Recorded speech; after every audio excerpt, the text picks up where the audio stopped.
The following program was produced by an independent community producer. The opinions expressed do not necessarily reflect those of the ECAT staff or board of directors.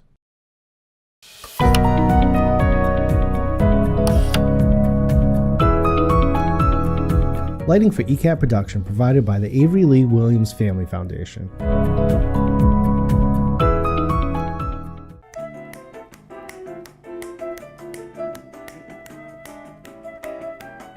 Good afternoon, everyone, and welcome to Topic Time with Harrison Young.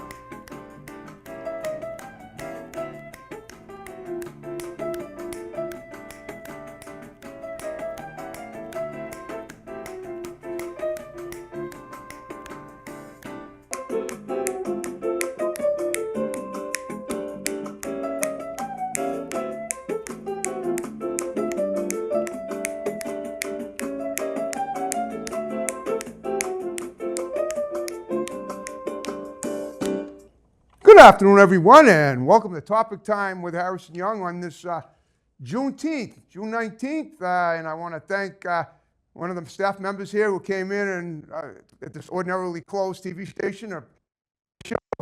He does great, as does everyone for me, so I'm very appreciative of that, and I have an awesome guest tonight. He's an author. He was recommended to me by one of the Boston's iconic traffic reporters. He has a book we're going to discuss, but before we get to him, got to read these incredible underwriters, and then we will commence per usual. Got some new ones. We have Delicious Pizza in Berkeley. They're a new one. Delicious Pizza in Berkeley. They're a new one. We have Berkeley Farms Liquor in Berkeley. They're a new one, right next door to Delicious Pizza. We have Blue Stem Natives in Norwell, woman-owned native plant nursery. We have another new one, Tropical Smoothie Cafe in Bridgewater. We have the Hometown Bakery in Mansfield. We have Vipit Grooming Salon in Raynham.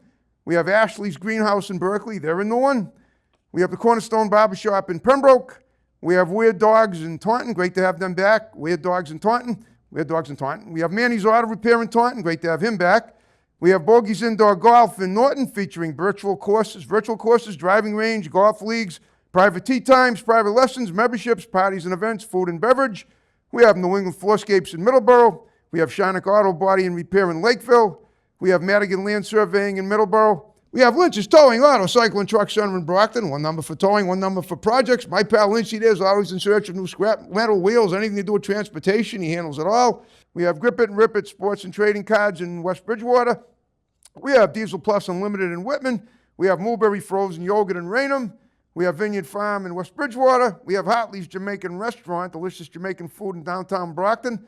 We have One Good Credit in Brockton. We have Kingston Auto Body in Kingston. We have Countertops Express in North Attleboro, experts in the installation and removal of quartz and granite. We have Brian's Barbershop in Kingston. We have Omega Pizza in Rentham. Great to have them along today. We have Tom Auto in Middleborough. We have the Riverside Cafe in Wareham, open 6 days a week, all except Wednesdays, 7 a.m. to 1 p.m. They make the breakfast from Boston to the Cape, and they have DoorDash delivery. We have Grant's Rental in Bridgewater. We have Doggy Boutique, all breed professional grooming for dogs and cats, run by my great next-door neighbor, Debbie Snell in Brockton. We have Salon Giovanni in Marshfield. We have DNS Auto Works and Collision Specialists in Abington on Route 58. We have Evan Young Realty. That's my brother, the realtor. We have Haven Psychiatric Services right here in the building in room 211. And we have Joe's Diner in Taunton. We have Bay Street Vape and Smoke in Taunton. We have Dirty Paws Pet Grooming in Easton. And I want to thank you guys very much. And now, Michael Cloherty, is that how you say it? Yes, that's perfect. Thank you, Harrison. And whereabouts are you? I'm guessing you're either west or north of Boston. I'm in Malden. Oh, okay. You're in the, it's a nice room you got there. That's okay. I know Malden a little bit. I actually did it before we had Zoom and all this, updated stuff. I used to take the show on the road, and I did an in-home interview there once in 2013 to give you, to show how long I've been doing the show, and that was a bit ago. Okay. So you're an author, and you wrote a book called Abel, Bodied, and do me a favor, duck your head for a second so that Okay. So there we see. go. Okay. Yeah. Oh. All right. Well, we can still edit the cover in because it's a Yeah, little. and actually, I have the book here as well, too. Yeah, hold it up. There you go. Hold it up so we can read it. Just pick it up and there you go. Now move. There you go. Okay, the little liner notes must be legible. All right. Well, in a nutshell, give us a little synopsis without giving too much away, and let me know when you dropped the book, when it came out. I mean, It's been out 4 years now, so it's, okay. Gina just recently read it, so I think that's how she got in touch with you, Harrison. So basically, it's the first murder and a bank robbery in American history. It happened in Malden, which a lot of people don't know about because they think about the Old West and Jesse James and all those outlaws. But this story is a piece of American history. It's kind of not super well known, so I wrote a book about it. Okay. Well, all right. Well, are we talking back to the 18th century? Yeah, it's 1863, so it's during the Oh, Civil 17. War. All right. Oh, it's the 19th century. Okay. Yeah, Oh, 1863. all right. Now, what did you say it was? The first murder and robbery? It's the first murder during a bank robbery in American history. So it's Oh, okay. December. I know you love dates. It's December 15th, 1863. Okay. So it was during the Civil War. During the Civil War. So it kind of had like a little Roger Maris asterisk. Okay. It's a wartime murder, but again, this happened in the north, hundreds of miles away from any battlefields. And the postmaster, who was the killer, Edward Green, it was not based on the war at all. It was just based on, he was kind of a desperate opportunist. His young friend, Frank Converse, who was the son of the richest man in town, Okay. was a new teller, and he was training there across the street from the post office. And Edward came in. His wife was 9 months pregnant. He was heavily in debt. He had kind of misused a lot of the funds in the post office. Okay. So we embezzled stuff. Yeah, he was kind of moving things around to pay for other things. And back then, Harrison, it's one of the things I thought was very interesting when I found out there was no federal currency until about 1870. So each bank would make their own banknotes. Oh, okay. Interesting. And what they would have there was to no do, U.S. Treasury until 1870. Is that it? it was probably, I don't know if there was a U.S. Treasury, but there was no national currency. Huh. Okay. There's Yeah, no- because after a while, most of the bills now have presidents that weren't even around. Well, you got Lincoln Yeah. on the 5, and he was still president. They probably never had a president that was in office when they added him to the bill. No, that'd be something that never happened. You're right. So okay, that's an interesting piece of history. And so what happened too was Frank's manager, Charles Merrill, or Frank again. Frank was only 17. The Malden Depot, the train station, it would have to go into Boston about once a week or so to change the notes out in the Exchange Bank in Boston. So the postmaster knew he had a window of 2 or 3 hours when the boss was gone and the young boy was left in the office alone. Okay, well, so who did the woman? He killed this pregnant woman. Is that what he did? Oh no! His wife was pregnant. Oh, his wife was pregnant. Okay. Yeah, so was she in on the robbery too? No, she completely unrelated to the robbery. He was, and guns were. That's the kind of thing. The history of it too, Harrison, is that guns were relatively new. The Smith and Wesson, which he used, number one, Okay. a very small gun, was made in Springfield, Massachusetts. Yep. And so a lot of things were very different. And like I said, there's no national currency. People had guns, but they weren't really a daylight robbery. And Like the muskets back then, probably. Yeah, imagine. Yeah, the revolver was new. Smith and Wesson, relatively new within that decade. If I remember, it's been a while since I wrote this book, but just you could fire multiple chambers, but the musket, of course, you would have to. Okay. All right. Well, so who got killed in this thing? The So bank. Frank Converse, and it is a connection to the Converse sneaker company too, which is kind of an interesting thing. It's a precursor. Okay. So Frank's father was Elijah Converse. Okay. He was president of the bank where Frank worked. He was also president of what they called at the time the Boston Rubber Shoe Company, Okay. which was Malden, and they made rubber shoes, which were worldwide. He had a huge workforce there. Hold up a second. I got a question about rubber shoes. Didn't that have something to do with the Underground Railroad too? Interestingly enough, I'm thinking because today's Juneteenth, the day they freed the slaves in whatever year that was. I should know. It was after this. It couldn't have been much past when the Civil War ended.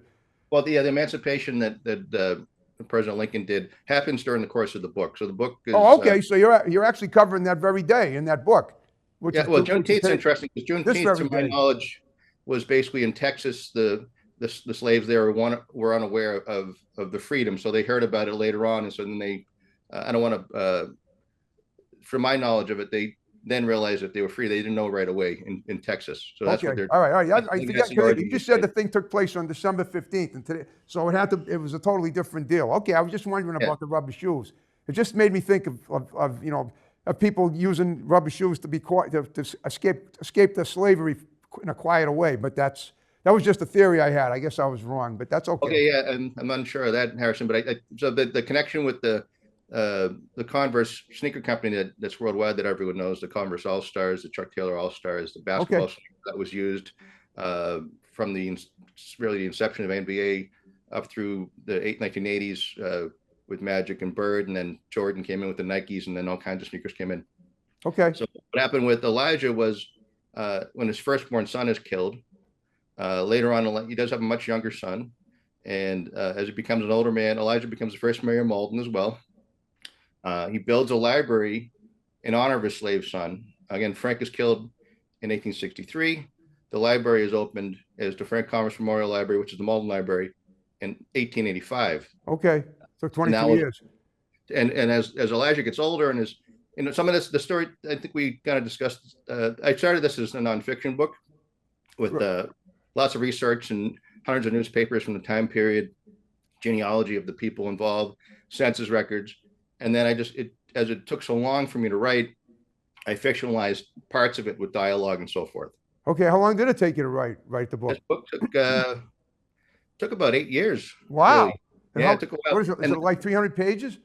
It's 334 pages. I had about 900 pages, so I've been working since the book came out. I've been trying to polish the second book. So the second book's basically done. It just has to be, the story's all there. I just have to work on it. What's the second book, like a sequel? It's a sequel. It was one big book, so I kind of cut it in half. Okay. Now, given that it happened in Malden and you're in Malden, how close are you to the event where it occurred? Where I am now is a couple miles away, but at the time when I was writing it, I was very close, just a block or two away. Oh, you moved since then? I moved, in the last 10 years. I've moved just within the same city. I've lived in Malden my whole life. You have? Okay. Just a little off the cuff question. What are those gold trophies over your left shoulder? Those are Emmys. I have a couple of New England Emmys. They're what? They're New England Emmys. I have a couple. Oh, okay. What you won them, right? Yeah, I work in television news. I'm a video editor, so I won one last year, and the other one's from 2019. Well, I'm so glad I asked, because I would have never have guessed that without seeing those awards on you. Yeah. Seeing that. Well, tell me what you do there, if it's okay. Let's cover that a little bit too. Yeah, you're a man of many fields, obviously. Yeah, well, I guess so. Thank you, Harrison, as you are as well. Okay. I was an English literature major at College of Suffolk, but then I got into television news pretty much right away from college. So I've been in television news for 30 years now. And wait, what station? Well, I worked in New England Cable News for about 6 years. Oh, you worked at ECAT, okay. I did there first, and then I was at the WB 56, which is, as a news station is gone. It's currently owned by Channel 7. I worked at Channel 4 as well for a little bit, and then it's Channel 25 for the last 22 years now. Are you still there? Still there, yes, sir. Maybe you could get my show aired on Channel 25. Well, I could talk to somebody. I'm just a video editor. I don't have managerial decisions, but I can definitely talk to people. That would be fantastic. I know a lot of some of the people like that some of the people that let me see. Actually, I went to high school with high school. I went to college with a girl that's now been the news producer at Channel 4 for the last 35 plus years. Okay. Lisa Bombaka. I don't know if you know her, but she was. Yeah, I know a lot of people, but I don't know everyone. I do know. I don't usually name drop. I mean, we weren't friends or anything, but I've always been impressed by what she accomplished, because we started college. We had a 3-year. We each went a different way. Like I went to Curry College after doing 3 years. And speaking of Channel 56, in 1989, I would have had an opportunity to go to do an internship at the 10 o'clock news, which they don't have anymore. At least not. I guess it's now Channel 7. What happened was I was a transfer student and they wouldn't let me do it. So I think they screwed me in a bad way, given the fact that I think my father paid like $4,000 for my tuition. And you'd think they'd allow, they wouldn't make those stupid rules so that I mean, my career could have been 20 years ahead if I had done that, but it's okay. It's going well now. That's number one. But number two is that I'm always on Facebook in contact with a lot of people that are at, these news stations, and I'm always reaching out to them. And I had no idea that you were actually, that's probably how you know Gina, right? But Gina works with my wife works with Gina. Jennifer, she was also in television news early on, and now she's been in radio and produces traffic that Gina does. So we're talking about Gina Tempesta, by the way, one of the most iconic Boston area traffic reporters for WBZ, right? Still works with BZ. Well, they work for Clear Channel, and then they're on WBZ, but it's total traffic, so they do traffic. Supply traffic to other TV stations as well as BZ. Oh, they do? Okay. She's the BZ traffic on the threes. Yeah. Traffic on the threes, of course. I listen to it. I was listening to BZ today just to find out what's happening in the Middle East, because the news is kind of scary right now. But this is life. You got to get through it. Okay. Well, so tell me, what I do with every guest is I try to profile them as thoroughly as I can. Tell me about your childhood. I guess you said you grew up in Malden. What did you aspire to as a kid? And we'll take it from there. If I have any questions pertaining to that, I'll roll them in. This actually kind of is like my origin story with the book. So that library that I mentioned, the Malden Public Library, the Frank Commerce Memorial Library, built in 1885. So when I was a child, I'd go in there, and there was a portrait of Frank. Okay, you were probably the most precocious kid in your class. Well, I was sometimes I was kind of shy. I think quiet when I was Yeah, young. right. But I mean, I mean, where other kids might be socializing, you'd be in looking up facts, I think so. A researching. little bit. Yeah. I mean, I had typical childhood, but the thing about this though is I'd go by that portrait of Frank, and he's 17, so I'm a much younger as a child, so he's a man in my eyes at the time. Okay. And then you kind of knew some people in Malden kind of know about this story. People who've been here, people who moved away, and it was around 2012 when I kind of did a deeper dive. So this, being that little kid, little boy walking through the library, looking up at that portrait, and eventually writing a book about his murder. So that's kind of, and there's an interesting story as well. I think it's pretty interesting for me. It was kind of a big moment. So Elijah, the father and the first mayor of Malden, was born in 1820. Okay. So in 2020, they were going to have a family reunion to commemorate his 200th birthday and come to Malden. But with COVID, they pushed it back to 2022. And so they invited me to speak. So imagine this, Harrison. This is kind of a meta moment. I was standing in front of Frank's portrait that inspired my book, talking about the novel based on his murder to his blood relatives. Okay, you're talking about his descendants that came to Malden to celebrate. And actually since he was 17, he had no direct descendants, but he had 3 younger siblings. And so these were people who came from that line. Okay, interesting. So so even though he was murdered, they still he was born in 1820, he was murdered in 1863, and they still celebrate his life now. Well, this is the father, Elijah, who was the mayor. So he was the father of the murder victim. Oh, he was? Yeah, okay. So he was the founder of the Rubber Shoe Company. Okay. And so and also I think he was a state representative. He did a lot of stuff. Frank's life was very short, of course. He was only 17 when he was killed. Okay, wow, all right. You're not talking about the current mayor of Malden, right? No, I know the current mayor, and Gary, I know very well. This is quite a long time ago. Okay, all right, that's what I figured. All right, so you went into, what college did you go to? And you must have majored in communications or something like that. You tell me. I went to Suffolk University. I majored in English literature, and then Hofstra on Long Island? Oh, Suffolk and Boston. Oh, Suffolk. I thought you said Hofstra. Okay, gotcha. Suffolk. Yeah. Okay. So I majored in English literature, got into TV for all these years, but then writing the book, I got back to what my interest really. I mean, I have an interest in TV news, but my interest was to write a novel at one point. Okay. Now, when you worked in TV, did you ever? I know you worked behind the scenes doing production. Did you ever do anything in front of the camera too? I did. But before I started getting into the book, Harrison, I kind of did some video blogs on local craft beers. So I would be in the field at breweries talking to local brewers, and then I had a friend of mine who I worked with who had a camera, and he did side gigs. He said that he'd help me out with something, so I arranged an interview with Ken Casey from Draw Creek Murphy. So I have like a 18-minute documentary on YouTube, which has about 214,000 views, I think. Wow. Point. That's pretty good. It's from about 10 or 11 years ago. Were you like narrating it? Is that it? I interviewed him, and then you were interviewing. Who you interviewed? The Dropkick Murphys? The lead singer, yeah. Okay, I'd love to get him on my show if you could arrange that. Yeah, I haven't talked to him since. So it was a long time ago. He was a very nice guy. I'm sure he is. Yeah, I know. They're not as crazy when they talk as they are when they sing, I guess. Okay. All right. Well, all right. Now your book is done. You came off. What are you currently doing now? You're still working at the TV station. You're still working at Channel 25, right? That's correct. Okay, so what are your daily? I mean, we covered the book, and that's great. If you want to talk more about it, that's awesome. But I want to hear more about what you do with Channel 25. Well, I'm a video editor. I've been, this. And what do you edit? Just news or other things too? There's been some other things too. The Emmy is for a half-hour special on the Anna Walsh murder. On the which murder? On the who murder? It was Cohasset a couple of years ago. The husband Brian Walsh. Oh yeah, Marshfield or Duxbury. It was down. I think it was in Cohasset, if I recall. Cohasset, right? Yeah, it was one of those right, exactly. It happened on New Year's Day of like 2022. Yeah, wow. Okay, you did a documentary on that.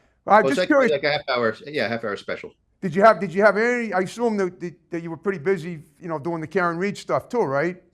I was involved in that, like everyone else in television news, I would think. I mean, did you cover any of that? Did you go in and do? I mean, do you work behind? You take the camera and do footage, or do you just do all the production stuff in the studio? I stay in the building mostly. In the past, I've been in the field, but I kind of just like being an editor. Okay, and of course you're very proficient at that. Because that's not easy to do. I know because as I've actually in the first few years of my show, when I had it at my first station, we did go on the road. And as a producer of the show, I was supposed to edit it as well, and I sucked at editing, and I still suck at editing. I have a little hands-on every Tuesday here, but let's face it, without the help of the staff, I couldn't do squat when it comes to editing, and I admit that. So I love having other people do it for me, but I like to think I'm a pretty good talent at what I do too, because that's basically what I am. All right.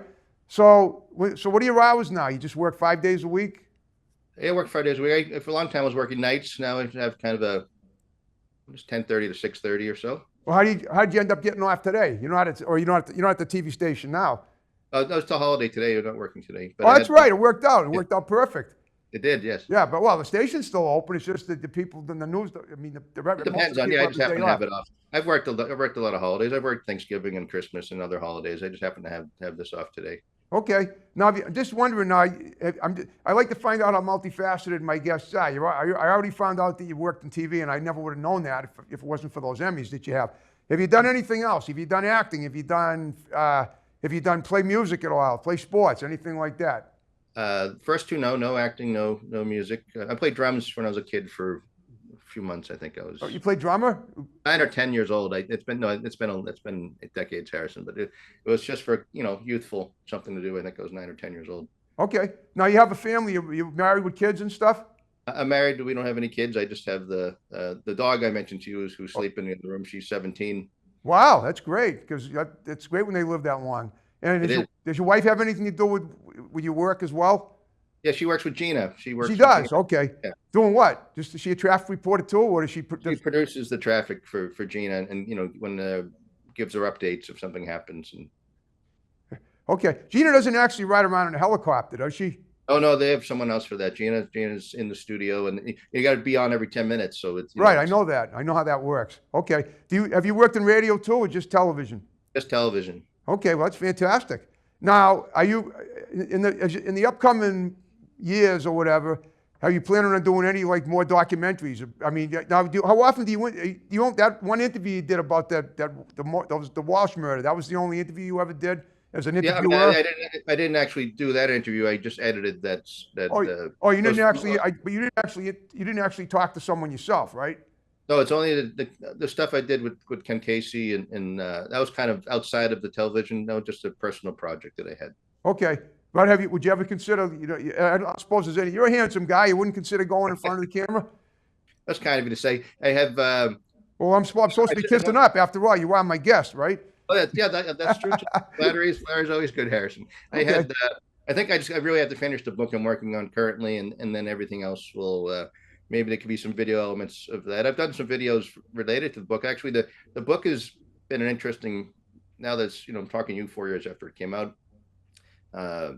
They had pub crawls in the city based on the book, where they had actors in Victorian clothing, and people try to solve the murder. Okay, you're talking about the book.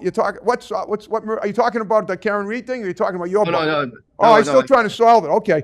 Well, yeah. All right. That leads me to ask you now. Are you talking about doing like a film production of a reenactment and making it into a film of that event? I did have a director last year that I communicated with on Instagram, and he's in Hollywood. I mean, he's not anyone that did have name recognition right away, but he was interested in making it into a limited series, which would be like 3 episodes, and then trying to pitch it to streamers. But it was about kind of raising a lot of money, which didn't seem to be. Oh no, you're gonna have Kickstarters and stuff. Yeah. Okay. Well, have you tried that? I mean, what about the possibility of using the TV station's equipment to produce it? No, that's separate. It's a separate thing. It's a separate thing. You wouldn't. Okay. I don't know how. I'm just wondering how much. Someone that's as into the field as you are, I would think you'd have access to the equipment. Well, I can do my own stuff. But I'm saying when it's to save money, they wouldn't let you use their equipment. No, I wouldn't. That wouldn't be. No, I think it's better. I really want to just do stuff on my own. Or you'd rather do it on your. Okay, all right. I'm just wondering. But then what you'd want to do is you'd want to find people to act in it, right? You'd want actors and stuff. I'd probably have to find a director and let the people kind of who are experts. Like you said, you're leaving your colleagues with the editing. Someone who has expertise and maybe and casting and other things. I'd let someone else decide that. I can see, now that picture of that book, that's a photograph from that day, right? From December 15th of 18. That is what happened with the photograph. It's a book cover. Is not a photograph. It's I had an artist in London create that. He did. Okay. Well, I figured it was said December and it was snow on the ground, so I figured that's what it was. I made it. It looks pretty good. I mean, it looks great. It looks very authentic. The hair and looks like 1863, and it looks like the cover designer Nick Castle was his name. He's in London, so it has a kind of not quite Jack the Ripper vibe, but basically the reason why I had the book cover in mind is I thought of the killer walking away after the crime. So that's what the image is. Well, so the crime never got solved, is what you're saying, right? Oh, it was solved. It was. What did they do to the? Oh, that's right. You were talking about the guy. What exactly ended up happening to him? Get hanged or whatever? Well, the fascinating thing for me with this time period, with the during the Civil War and just the way Boston, Malden, Boston at the time was there was no police force in the city of Malden. They had actually a town. They had night watchmen. Most places, the Boston police force, if I recall, because it's been a while since I got all the facts in my head, but I think the Boston police force was established in 1854. Okay. And they had by 1863 they had 5 detectives. So 2 of these detectives, the day after the murder, showed up to investigate the crime. And what they could do at that time, Harrison, there's no fingerprints for another 40 years or so. And so they basically just shoe leather. They have to go around, talk to witnesses. And certainly no DNA. That's way, way in the future. Right. Well, it's just shootless witnesses and then trying to get a confession. So it's canvassing the town. Did the guy end up getting tried or not? He was. Well, it's in the story, but he was tried, and so the book ends.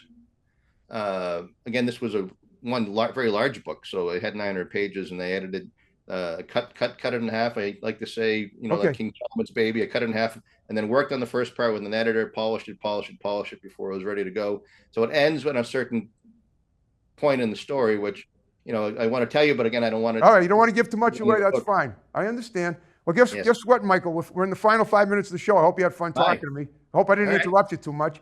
Oh, that's fine. Okay, so what I want you to do in the remaining time is just give a few shouts out to people that are going to see the show. I guess Gene is going to see it, and all the people at your TV station, and see if you can get me. If you can get me in there, I'd love it. But if not, at least you try. Yeah, I could definitely talk to some people. Yeah, so certainly Gina, and Gina's terrific, and also an author herself, of course. My wife Jen, who also works with Gina, as we mentioned. I have a friend Pete, who I had posted on his Facebook page. He's a local Malden guy, and he has like 6,500 fans on his page. So he's an interesting guy too. He might be someone you could interview. Sure. Have him give anyone I was going to just tell you that too. Anyone you think would be a good guest for my show, you got my digits. Have them contact me. We'll get them in here. I prefer the in-person interview, but we could do it by Zoom, whatever works. Any pretty women, I'd rather have them in here, obviously. But you figure, we'll take that as it comes. We don't have to think about that right now. But okay. All right. Well, is there anything coming up on the horizon before we wrap the show up that you want to mention that you might overlook? I just want to make sure we cover everything before we wrap it up. No, I mean, I just have to, like I told you, I've been kind of off of social media because I really just need to focus on writing this book, and not. It's easy to be distracted by, the news and people's posts and so forth. So I'm just trying to focus on editing the novel. Okay. And if you ever want to give me a tour of the TV station, I'm always down. Just let me know if it's okay. I'll come in. Channel 25 is in Newton, right? They're in Dedham. I mean Dedham. Okay, I knew NECN is in Newton. Channel 25 is in Dedham, right? Yeah, NECN now. NBC moved to Needham. Oh, they're in Needham. Okay, well, I know where it is. Channel 25 is right off the highway, right off of 128. Yeah, as is Channel 5 and Channel 10. They're all right in the same area there. Okay. All right. Well, you did a wonderful job. I appreciate you doing my show. I'm glad we set it up. I'm glad it worked out with the holiday and everything. I always say everything happens for a reason. We're going to wrap the show up. When we're done, will you stick around in my tech guy? I'll take a pic for Facebook, and I'll tag you in it, and hopefully you'll tag me as well. Good. Okay. Thank you, Ashton. Appreciate it. Yeah, me too. You did a great job, and what an honor it is to have someone who's so well in the field as you are, well into the field, I should say. Although that plays off a joke, a person who's really outstanding in this field is a farmer, and you're not a farmer. That's very true. But I'll always love to throw that little bit in every chance I get. Okay. All right, we're gonna wrap the show up. Okay. All right, folks. one more show left in June, I guess. Well, maybe hopefully 2 more. I don't know. All depends on my other station goes if they upload those 2 shows I have on back ordered. But either way, we're rolling through June. We're getting closer to my 15th anniversary, which, as you guys might know, if not, and I'll let you know now, is August 18th, when I began it humbly on August 18th of 2010. And on that note, we're going to wrap it up, snapping off and rolling out. More great Topic Time episodes to follow in the weeks ahead, as I said. Thank you again for your patience and your patronage. All right, CD, play, come on. There we go.